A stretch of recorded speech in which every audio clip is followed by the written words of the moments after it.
بسم اللہ الرحمن الرحیم۔ الحمد للہ نحمدہ ونستعینہ ونستغفرہ ونعوذ باللہ من شرور انفسنا ومن سیئات اعمالنا، من یہدہ اللہ فلا مضل لہ ومن یضلل فلا ہادی لہ، واشہد ان لا الہ الا اللہ شہادۃ تکون للنجاۃ وسیلہ ولرفع الدرجات کفیلہ، واشہد ان محمدًا عبدہ ورسولہ۔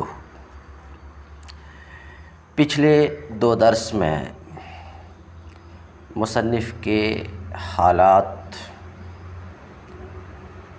تفصیل کے ساتھ، قدر تفصیل کے ساتھ، اور اس کتاب کا اسٹرکچر، ڈھانچہ، کہ اس کتاب کی ترتیب کس طرح سے ہے، انداز بیاں کیا ہے، اور یہ کتاب کس فن میں ہے، اس فن کا موضوع، اس کی غرض و غایت، فائدہ اور اس کی تعریف، یہ تمام باتیں پچھلے دو درس میں رکھ چکا ہوں۔ آج کے درس میں جن باتوں کو بیان کر چکا ہوں ان کے اعادہ کی ضرورت نہیں ہے۔ ترجمہ اور مختصر وضاحت پہ آج کے درس میں انشاءاللہ اکتفا کروں گا۔ تسمیہ اور تحمید، بسم اللہ اور الحمدللہ پر بھی تھوڑی سی گفتگو کل کے سبق میں کر چکا ہوں، اس لیے اسے بھی پلٹانے کی ضرورت نہیں ہے۔ بسم اللہ الرحمن الرحیم۔ انتہائی مہربان رحم والے اللہ کے نام سے شروع کرتا ہوں۔ یہ جو میں ترجمہ کیا اس کی وجہ بھی کل بیان کر چکا ہوں۔ اب بعض لوگ ایسا ترجمہ کرتے ہیں کہ شروع کرتا ہوں اللہ کے نام سے، اور کچھ حضرات یوں ترجمہ کرتے ہیں اللہ کے نام سے شروع کرتا ہوں۔ یہ تمام تراجم درست ہیں، مگر جو ترجمہ میں آپ کے سامنے کیا، اس ترجمے میں اردو زبان کے قواعد کی میں رعایت کیا ہوں، جیسا کہ کل کے درس میں بیان کیا۔ انتہائی مہربان رحم والے اللہ کے نام سے شروع کرتا ہوں۔ الحمدللہ، کل تعریف اللہ کے لیے ہے۔ کل کے سبق میں یہ بھی بتا چکا ہوں کہ حمد، تعریف جمع شکر کو کہتے ہیں، اور اس کی کئی دلیل کل کے سبق میں بیان کر چکا ہوں۔ الحمدللہ، کل تعریف اللہ کے لیے ہے۔ نحمدہ ونستعینہ ونستغفرہ، ہم اللہ کی تعریف کرتے ہیں۔ ترجمہ سمجھ میں آ رہا ہے آپ کو؟ ہم اللہ کی تعریف کرتے ہیں۔ حمد یحمد، تعریف کرنا، نحمد فعل ماضی سے جمع متکلم، ہا ضمیر منصوب متصل مفعول بہ ہے۔ یہ جو ابھی بیان کیا، یہ بات سمجھ میں آئی؟ نحمدہ، ہم اس کی تعریف کرتے ہیں، ونستعینہ، اور اس سے مدد طلب کرتے ہیں، ونستعینہ، اور اس سے مدد مانگتے ہیں، ایاک نعبد و ایاک نستعین، ونستغفرہ، اور اس سے مغفرت کے طلبگار ہیں، اس سے معافی چاہتے ہیں، ونعوذ باللہ من شرور انفسنا، اور ہم اللہ کی پناہ مانگتے ہیں، ہم اللہ کی پناہ میں آتے ہیں اپنے نفس کی شرارتوں سے، من شرور انفسنا، اپنے نفس کی شرارتوں میں سے۔ نفس کی شرارت بڑی خطرناک ہوتی ہے۔ نفس کا حال یہ ہے کہ حدیث شریف میں ہے کہ 70 شیطان انسان کا وہ کچھ نہیں بگاڑ سکتا ہے جو ایک برا نفس انسان کا بگاڑ سکتا ہے۔ اس وجہ سے کہتے ہیں صاحب کتاب کہ نعوذ باللہ من شرور انفسنا، ہم اللہ کی پناہ چاہتے ہیں، ہم اللہ کی پناہ مانگتے ہیں، ہم اللہ کی پناہ میں آتے ہیں اپنے نفس کی شرارتوں سے، تو نفس کی شرارت بڑی خطرناک شرارت ہوتی ہے۔ کئی مرتبہ کچھ لوگ کو بولتے ہوئے میں نے سنا کہ ارے بھائی رمضان میں تو شیاطین قید کر دیے جاتے ہیں، حدیث میں ہے، پھر بھی لوگ برائیاں کیوں کرتے ہیں، برے کام کیوں کرتے ہیں؟ ایسا لوگوں سے ہم بولتے ہوئے سنتے ہیں۔ ہاں، شیطان سرکش شیاطین یقیناً مکفل کر دیے جاتے ہیں، قید کر دیے جاتے ہیں۔ جو حدیث میں ہے وہ حق ہے، مگر اس کے باوجود یہ شیاطین مقید کیے جاتے ہیں، تمہارا نفس یہ مقید نہیں کیا جاتا۔ تمہارے نفس کا، ایک برے نفس کا حال تو یہ ہے کہ اکیلا ایک نفس 70 شیاطین پر بھاری ہوتا ہے، یعنی 70 شیاطین وہ کچھ نہیں بگاڑ سکتا آدمی کا جو انسان کا اپنا ایک نفس برا کر سکتا ہے۔ بات سمجھ میں آ رہی؟ تو شیاطین مقید ہوتے ہیں، انسان کا اپنا نفس مقید نہیں ہوتا، تو اس کی اپنی شرارتوں کی وجہ سے، اس کے نفس کی شرارتوں کی وجہ سے برائیاں ہوتی ہیں۔ بات سمجھ رہے ہیں؟ اور کچھ دوسری چیزیں بھی ہوتی جس کی وجہ سے برائی ہوتی ہے، جیسا کہ آپ نے سنا کہ 70 شیاطین انسان کا وہ کچھ نہیں بگاڑ سکتے جو ایک برا نفس انسان کا بگاڑ دیتا ہے، اور 70 برا نفس انسان کو اس قدر نقصان نہیں پہنچا سکتا ہے جتنا نقصان کہ اس کا ایک برا دوست پہنچاتا ہے۔ بات سمجھ میں آ رہی؟ یہ حدیث شریف میں ہے۔ تو یہ سب تو کھلے رہتے ہیں، یہ سب تو مقید نہیں ہوتے ہیں، ان اسباب سے بھی برائیاں ہوتی ہیں۔ وَمِن سیئات اعمالنا، اور ہم اللہ کی پناہ چاہتے ہیں اپنے برے اعمال سے۔ من یہدہ اللہ فلا مضل لہ، اللہ جسے ہدایت دے اسے کوئی گمراہ نہیں کر سکتا۔ ومن یضلل فلا ہادی لہ، اور اللہ جسے گمراہ کرے، ومن یضلل، اللہ جسے گمراہ کرے اسے کوئی ہدایت نہیں دے سکتا۔ واشہد ان لا الہ الا اللہ، اور میں گواہی دیتا ہوں کہ اللہ کے سوا کوئی معبود نہیں ہے۔ ایسی گواہی، میں اس بات کی گواہی دیتا ہوں، ایسی گواہی جو نجات کے لیے وسیلہ ہو۔ ایسی ترجمہ سمجھ میں آ رہا ہے؟ اور میں گواہی دیتا ہوں کہ اللہ کے سوا کوئی معبود نہیں ہے، ایسی گواہی جو نجات کے لیے وسیلہ ہو، نجات کے لیے ذریعہ ہو، وسیلہ ہو۔ مطلب یہ ہے کہ صمیم قلب، صدق دل سے میں اس بات کی گواہی دیتا ہوں، صرف منہ سے نہیں کہتا ہوں لا الہ الا اللہ، بلکہ صدق دل، سچے دل سے میں اس بات کی گواہی دیتا ہوں۔ بات سمجھ میں آ رہی کہ اللہ کے سوا کوئی معبود نہیں ہے، سچا معبود نہیں ہے۔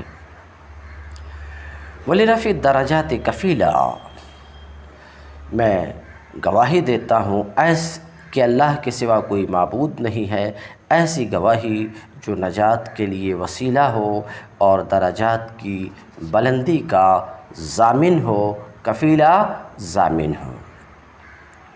واشہد ان محمدًا عبدہ ورسولہ، اور میں گواہی دیتا ہوں کہ محمد اس کے بندہ اور رسول ہیں، اور میں گواہی دیتا ہوں کہ محمد اس کے بندہ اور اس کے رسول ہیں۔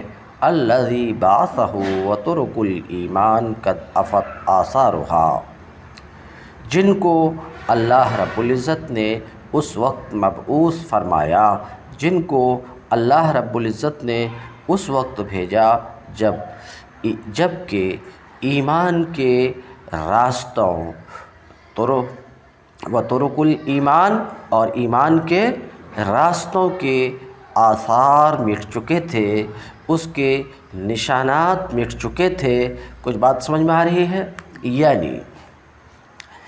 یعنی اس بات کی تھوڑی سی وضاحت کروں، جن کو اس وقت اللہ تعالیٰ نے بھیجا جب ایمان کے راستوں کے نشانات مٹ چکے تھے۔ ترجمہ تو آپ نے سن لیا، شاید بات سمجھ میں نہیں آئی کہ ایمان کے راستوں کے نشانات مٹ چکے تھے۔ کیا نشانات مٹنا؟ پہلے کے دور میں جب روڈ پکا وغیرہ نہیں ہوتا تھا، کچا راستہ ہوتا تھا، بات سمجھ رہے؟ تو کچا راستہ ہوتا تھا تو لوگ نشان دیکھ کر، جو لوگ ایک راستے پر نہیں چلے ہیں، بتا دیا جاتا تھا کہ اس راستے کو پکڑ لو، فلاں جگہ پہنچ جاؤ گے، بات سمجھ رہے ہیں؟ تو نشان دیکھ کر کے لوگ اس پر چلا کرتے تھے۔ مثلا بیل گاڑی کا نشان، بات سمجھ رہے ہیں؟ گھوڑا گاڑی کا نشان، وہ نشان دیکھتے تھے کہ یہ نشان ہے تو اس نشان کو دیکھ کر کے آگے بڑھے جاتے تھے۔ یہ نشانات ہوتے، تو نشانات سے بھی آدمی منزل تک پہنچتا ہے۔ جیسے بیل گاڑی کے نشان ہوتے ہیں، جو کچا روڈ ہوتا ہے، بیل گاڑی اگر اس پر جائے، گھوڑا گاڑی اس پر جائے، سمجھ رہے ہیں، سائیکل اس پر جائے تو اس کا نشان بنتا جاتا، بات سمجھ رہے ہیں؟ یہ نشانات ہوتے۔ تو یہاں پر یہ ہے کہ نبی محمد مصطفیٰ صلی اللہ علیہ وسلم کو اللہ رب العزت نے اس وقت بھیجا جب کہ راہ ایمان کے نشانات مٹ چکے تھے۔ یہ راہ ایمان کے نشانات مٹ چکے تھے، اس کا کیا مطلب ہے؟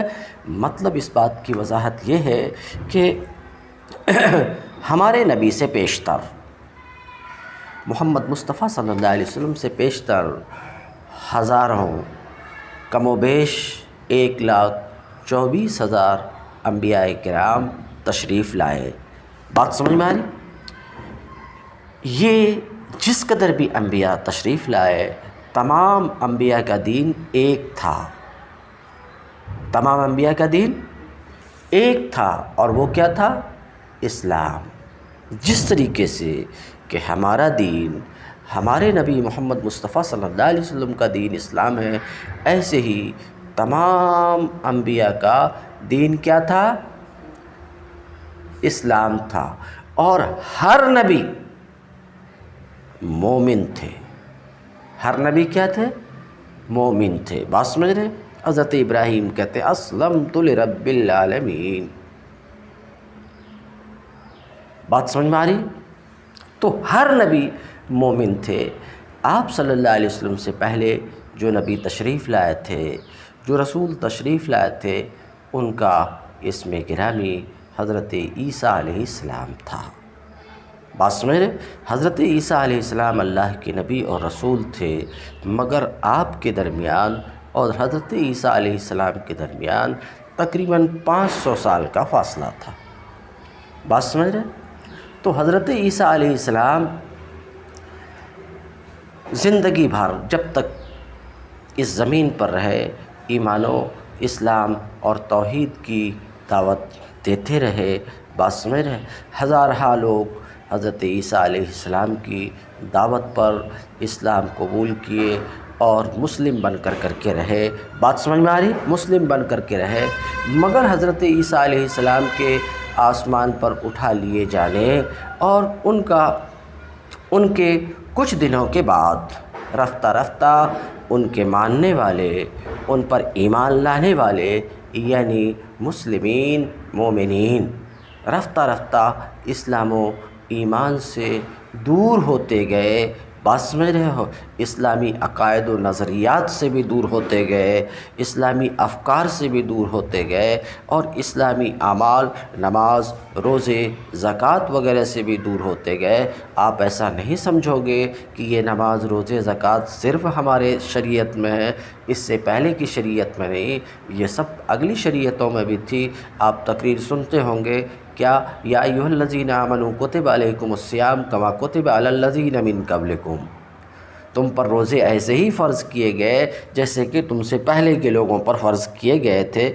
تو یہ نماز اور روزے اور زکوٰۃ یہ اگلی امتوں میں بھی فرض رہے ہیں۔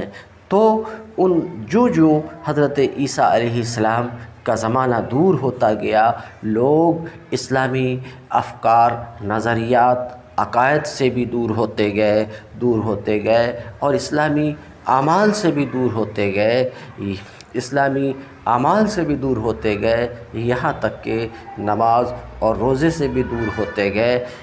تاہم کہ وہ موقع آیا جب مکمل طور پر لوگ بھول گئے مکمل طور پر کہ اسلام کیا چیز ہے، ایمان کیا چیز ہے، توحید کیا چیز ہے، سمجھ رہے ہیں، نماز بھی کوئی چیز ہے، روزہ بھی کوئی چیز ہے، ان تمام باتوں کو فراموش کر چکے تھے لوگ۔ ایسے وقت میں اللہ تعالیٰ نے آپ صلی اللہ علیہ وسلم کو مبعوث فرمایا۔ اسی کی طرف اشارہ اس عبارت میں ہے، بات سمجھ میں آ رہی ہے؟ اس عبارت میں ہے وَطُرُقُ الْإِيمَانِ قَدْ أَفَتْ آثَارُهَا، سمجھ رہے ہیں؟ اسی کی طرف اس عبارت میں ہے کیا الذی بعثہ، جن کو اللہ رب العزت نے اس زمانے میں بھیجا، اس حال میں بھیجا کہ ایمان کے راستوں کے نشانات مٹ چکے تھے۔ اب بات سمجھ میں آئی؟ راہ ایمان کے نشانات مٹ چکے تھے کہ نشان بھی دیکھ کر کے لوگ آگے بڑھتے ہیں، مگر کسی کے دل میں اگر شوق بھی ہو کہ ایمان کے راستے پر چلے تو کوئی نشان ان کو نظر نہیں آتا تھا کہ اس نشان پر چلے۔ ایسے عالم میں، ایسے وقت میں اللہ رب العزت نے آپ کو مبعوث فرمایا۔ اب بات سمجھ میں آئی؟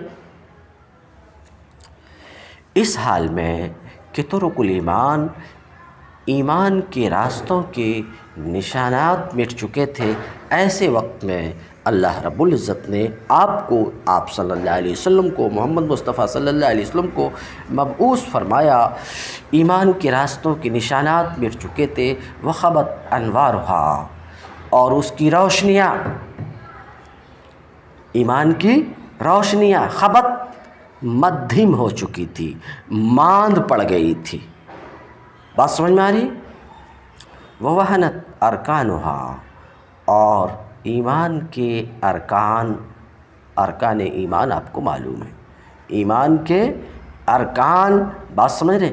ایمان کے ارکان وہنت، کمزور پڑ گئے تھے، یہاں تک کہ کمزور ہو کر کے ختم ہو گئے تھے۔ ایمان کے ارکان، اللہ پہ ایمان، آخرت پہ ایمان، اس کے فرشتوں پر ایمان، یہ سب کمزور پڑ گئے تھے، ختم ہو گئے تھے، لوگ جانتے بھی نہیں تھے۔ بات سمجھ رہے ہیں؟ ووہنت ارکانها، اور ایمان کے ارکان یعنی ستون کمزور پڑ گئے تھے، اور اس قدر کمزور ہوئے تھے کہ کمزور ہو کر کے ختم ہو گئے تھے۔ وجہل مکانها، اور اس کی منزل نامعلوم ہو گئی تھی، اس کی منزل کیا ہو گئی تھی؟ نامعلوم ہو گئی تھی۔ فشید، تو ایسے وقت میں اللہ رب العزت نے آپ کو مبعوث فرمایا، جب کہ لوگوں کے دل و دماغ سے اسلامی تعلیمات و نظریات نکل چکے تھے، بات سمجھ رہے ہیں، اور تعلیم و نظریات کے ساتھ ساتھ اسلامی اعمال بھی لوگوں سے رفو چکر ہو چکے تھے۔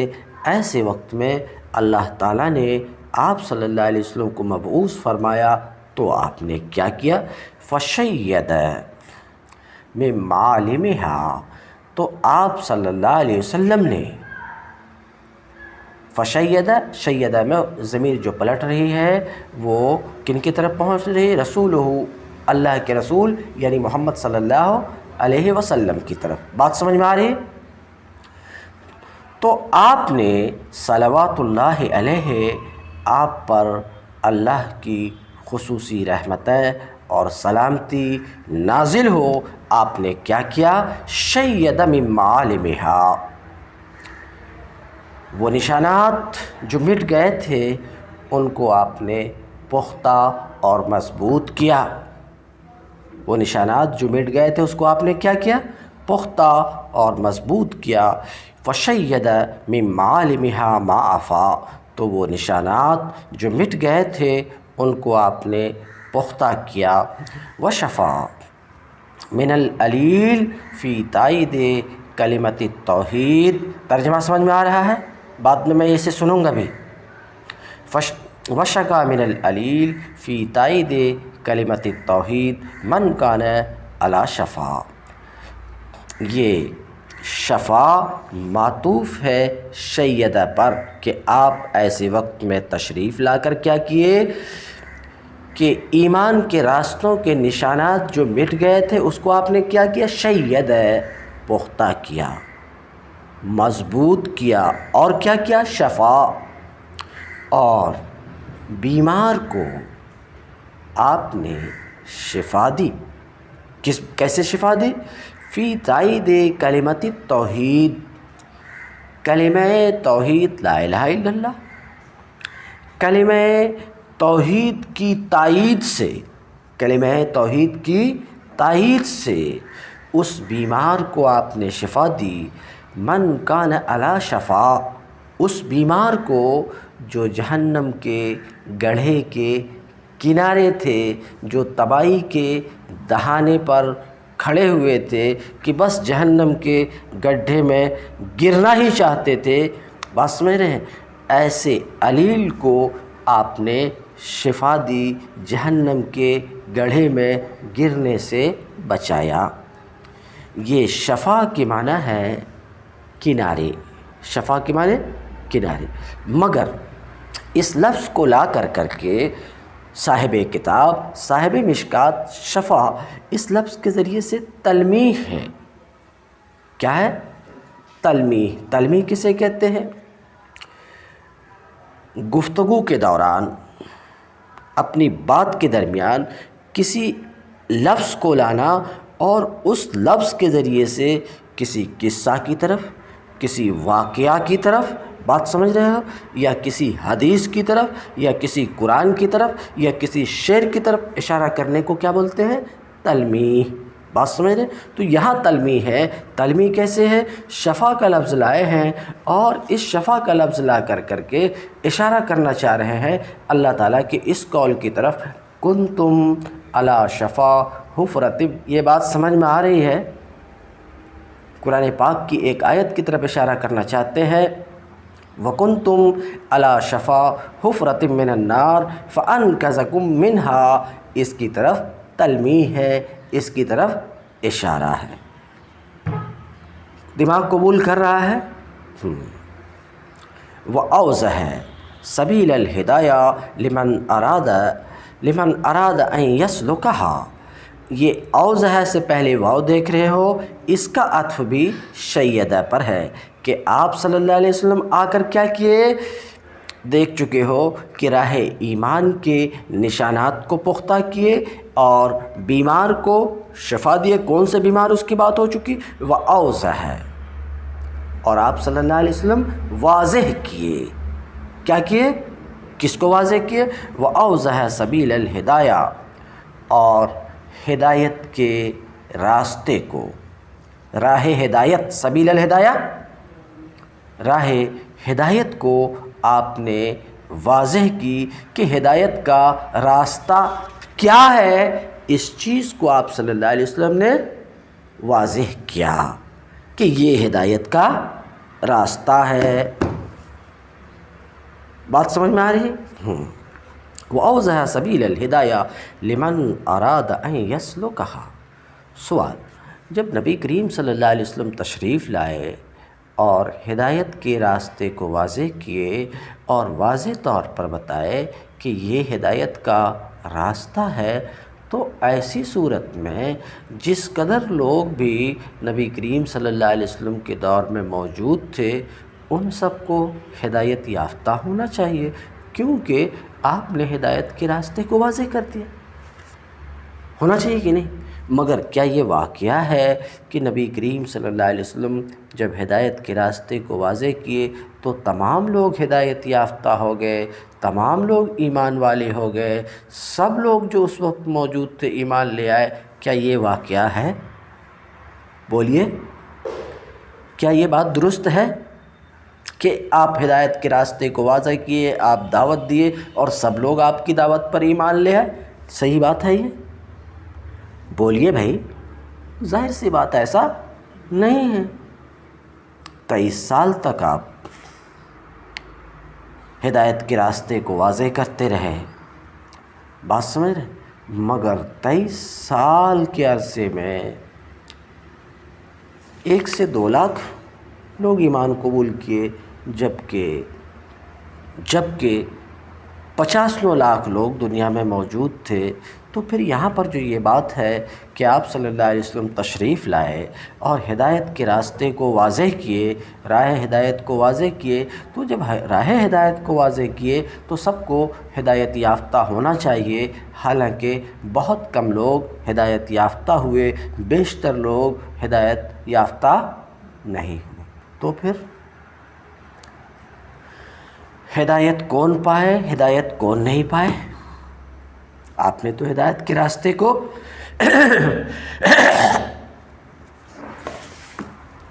آپ صلی اللہ علیہ وسلم نے ہدایت کے راستے کو واضح کیا کہ یہ ہدایت کا راستہ ہے، مگر کھلی ہوئی بات ہے، دنیا کو پتہ ہے کہ بیشتر لوگ ہدایت یافتہ نہیں ہوئے، بہت تھوڑے لوگ ہدایت یافتہ ہوئے۔ تو آخر وجہ کیا ہے کہ جب آپ نے ہدایت کے راستے کو واضح کر دیا، صاف ستھرا کر دیا، واضح طور پر لوگوں کے سامنے پیش کیا کہ یہ ہدایت کا راستہ ہے اور یہ دلالت و گمراہی کا راستہ ہے، تو اس توضیح کے بعد، اس وضاحت کے بعد بھی بات سمجھ میں آ رہی؟ اس وضاحت کے بعد بھی بیشتر لوگ ہدایت یافتہ کیوں نہیں ہوئے؟ اور جو ہدایت یافتہ ہوئے وہ کیوں ہوئے؟ ہدایت یافتہ سمجھ رہے ہو؟ جو ایمان لائے وہ کیوں ایمان لائے، اور جو ایمان نہیں لائے وہ کیوں نہیں لائے؟ جو ہدایت یافتہ ہوئے اس کی وجہ کیا ہے؟ بات سمجھ میں آ رہی ہے؟ اور جو گمراہی پر رہے اس کی وجہ کیا ہے؟ مثلا آپ مکہ میں قریش کے سامنے پیش کیے واضح طور پر کہ یہ ہدایت کا راستہ ہے، بات سمجھ رہے؟ یہ ہدایت کا راستہ ہے، تو آپ نے راہ ہدایت کو ابو بکر پر بھی پیش کیا، عمر پر بھی پیش کیا، اور ابو جہل اور عتبہ پر بھی پیش کیا۔ بات سمجھ میں آ رہی؟ تو ابو بکر و عمر ہدایت کو قبول کر لیے، ہدایت یافتہ ہوئے، اور ابو جہل اور عتبہ اور شیبہ ہدایت یافتہ نہیں ہوئے۔ تو ہدایت کا راستہ تو سب کے سامنے پیش کر رہے ہیں، کوئی ہدایت یافتہ ہو رہا، کوئی ہدایت یافتہ نہیں ہو رہا، آخر وجہ کیا؟ وجہ یہ ہے جس کی طرف صاحب کتاب اشارہ کر رہے ہیں کہ وجہ یہ ہے کہ جس میں حق کی جستجو تھی، جو حق کے راستے پر چلنا چاہتا تھا، جو ہدایت کے راستے پر چلنا چاہتا تھا، وہ ہدایت یافتہ ہوا، بات سمجھ رہے؟ اور جو ہدایت کے راستے پر نہیں چلنا چاہتا تھا، گمراہی کے راستے پر ہی قائم رہنا چاہتا تھا، ظاہر سی بات ہے وہ گمراہی کے راستے پر رہا۔ کہنے کا مطلب یہ ہے کہ اللہ کی ہدایت تو عام ہے، ہر فرد بشر کے لیے ہے، قرآن کی ہدایت عام ہے، ہر فرد بشر کے لیے ہے، نبی کی ہدایت عام ہے، ہر فرد بشر کے لیے ہے، مگر اللہ، اس کے رسول اور اس کی کتاب سے ہدایت یافتہ کون ہوتا ہے؟ وہی جس میں ہدایت یافتہ ہونے کی تمنا ہوتی ہے، راہ ہدایت پر چلنے کی خواہش ہوتی ہے، وہ ہدایت یافتہ ہوتا ہے، مگر جس میں طلب نہیں ہوتی ہے، جس میں چاہت نہیں ہوتی ہے، جس میں تڑپ نہیں ہوتی ہے، وہ ہدایت یافتہ نہیں ہوتا۔ اب اس چیز کو دیکھیے کہ مصنف اس بات کو کیسا بیان کر رہے ہیں۔ وَأَوْضَحَ سَبِيلَ الْهِدَایَةِ، اور آپ صلی اللہ علیہ وسلم نے ہدایت کے راستے کو واضح کیا، ہدایت کے راستے کو واضح کیا، کس کے لیے؟ لمن اراد ان یسلکھا، اس شخص کے لیے جو ان ہدایت کے راستے پر چلنے کا متمنی، ارادہ یریدو چاہت، جس میں راہ ہدایت پر چلنے کی چاہت تھی، بات سمجھ رہے ہیں؟ وہ اس راستے پر چلا۔ وَأَظْهَرَ كُنُوزَ السَّعَادَةِ لِمَنْ قَصَدَ أَنْ يَمْلِكَهَا، اور آپ صلی اللہ علیہ وسلم نے نیک بختی کے سعادت و نیک بختی کے خزانوں کو ظاہر فرمایا اس کے لیے جو ان خزانوں سے بہرہ بر ہونا چاہا۔